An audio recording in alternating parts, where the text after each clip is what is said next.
Antes de que existiera Irán como nación, antes de que los mapas trazaran líneas firmes sobre la tierra, esa región ya estaba habitada por pueblos que vivían entre montañas ásperas, mesetas abiertas y desiertos que parecían no terminar nunca.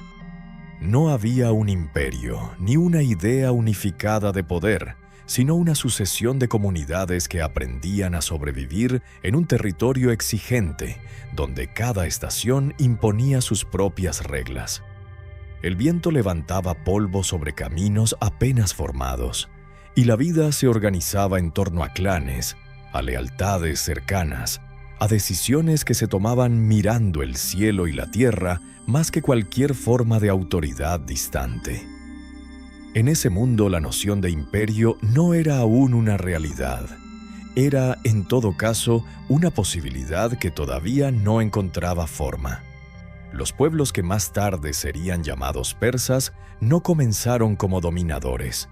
Eran parte de un flujo más amplio de migraciones que, siglos atrás, habían encontrado en esa meseta un lugar donde asentarse. Su existencia no estaba orientada hacia la expansión, sino hacia el equilibrio. El equilibrio con el entorno, con los recursos limitados, con otras tribus que compartían el mismo espacio. Durante mucho tiempo no fueron quienes decidían el rumbo de la región.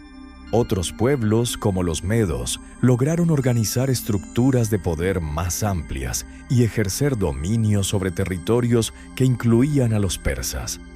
Desde fuera el orden parecía estable, pero la historia rara vez permanece quieta. Bajo esa estabilidad aparente se acumulaban tensiones, ambiciones, silencios que en algún momento tendrían que romperse. Es en ese contexto donde aparece una figura que no se anuncia con estruendo, pero cuya presencia terminaría por alterar todo lo que existía hasta entonces. Ciro. No es fácil señalar el instante exacto en el que una persona deja de pertenecer a su tiempo y comienza a transformarlo. En el caso de Ciro, ese momento no ocurre de forma visible para quienes lo rodean. No hay un punto claro en el que todos reconocen lo que está por suceder. Lo que hay es una serie de decisiones, de movimientos, de interpretaciones del poder que poco a poco comienzan a diferenciarlo del resto. En algún punto el equilibrio deja de sostenerse. Lo que parecía una estructura firme empieza a mostrar fisuras, y Ciro, que hasta entonces había sido parte de ese orden, decide no sostenerlo más. La revuelta contra el dominio medo no es solo un acto de oposición, es el inicio de una nueva forma de organizar el poder. La derrota de Astiages no marca únicamente el fin de un reinado, sino el comienzo de algo que aún no tiene nombre, pero que pronto será reconocido como imperio. A partir de ese momento, el movimiento se vuelve constante. No es un avance desordenado, sino una expansión que parece guiada por una comprensión distinta de lo que significa gobernar. Cuando Ciro avanza sobre Lidia y, más tarde, sobre Babilonia, no lo hace con la intención de borrar lo que encuentra, sino de incorporarlo. Babilonia, en particular, no era solo una ciudad. Era un centro de conocimiento, de tradición, de memoria acumulada durante generaciones. Conquistarla implicaba más que tomar sus muros. Implicaba decidir qué hacer con todo lo que contenía. Y es ahí donde la diferencia se hace evidente. En lugar de imponer una ruptura total, Ciro permite que muchas de las estructuras existentes continúen funcionando. Las lenguas permanecen. Los ritos no son suprimidos, las identidades no se disuelven. Ese tipo de decisiones no elimina el conflicto, pero cambia su forma. El poder deja de ser únicamente una imposición y comienza a convertirse en un sistema que busca sostener múltiples realidades bajo una misma autoridad. No es una armonía perfecta, pero sí una estabilidad que permite al imperio crecer sin desintegrarse de inmediato. En medio de ese proceso ocurre un hecho que conecta esta historia con otra que ha sido transmitida durante siglos, la del pueblo de Israel. Tras la caída de Babilonia, los textos bíblicos relatan que Ciro permite el regreso de los judíos exiliados y la reconstrucción de Jerusalén.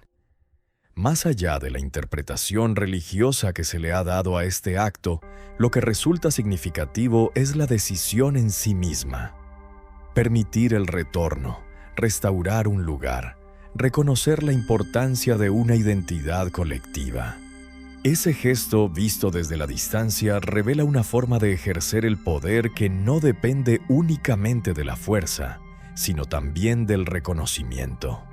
Gobernar no consiste solo en someter, sino en comprender qué puede mantenerse para que el conjunto no colapse.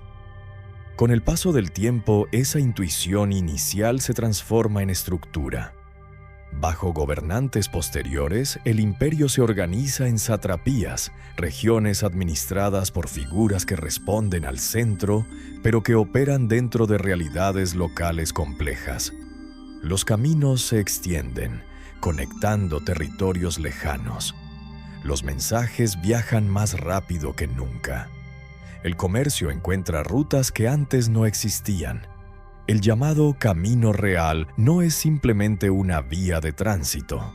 Es una manifestación física de una idea, la de un territorio que, aunque vasto y diverso, puede mantenerse unido a través de la comunicación y la administración.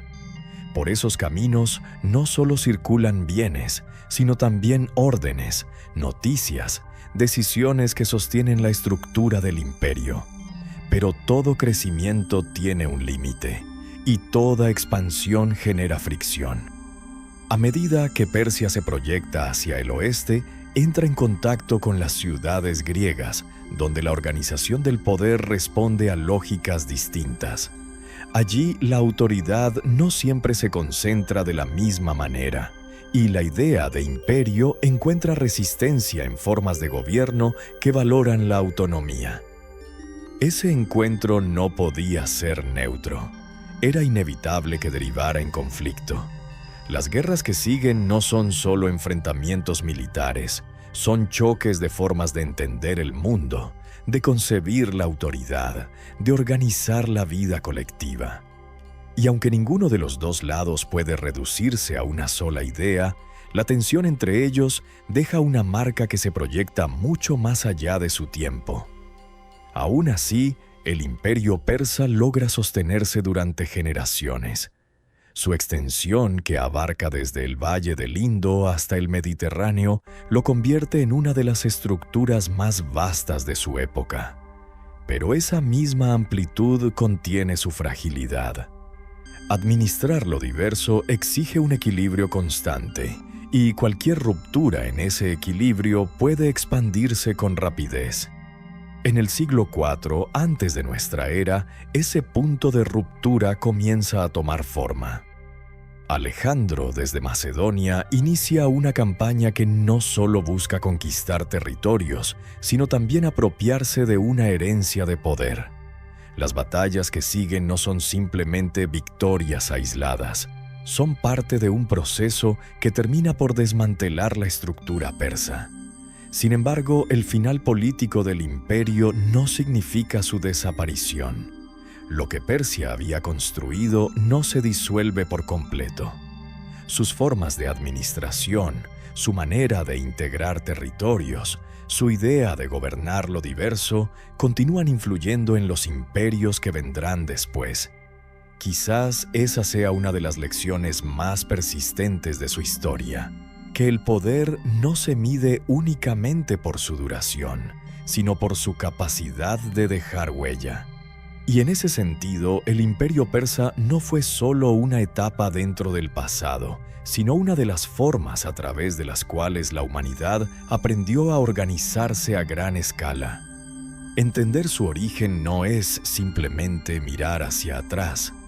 Es reconocer que muchas de las estructuras que hoy parecen naturales tuvieron un comienzo, una forma inicial, una decisión que las hizo posibles.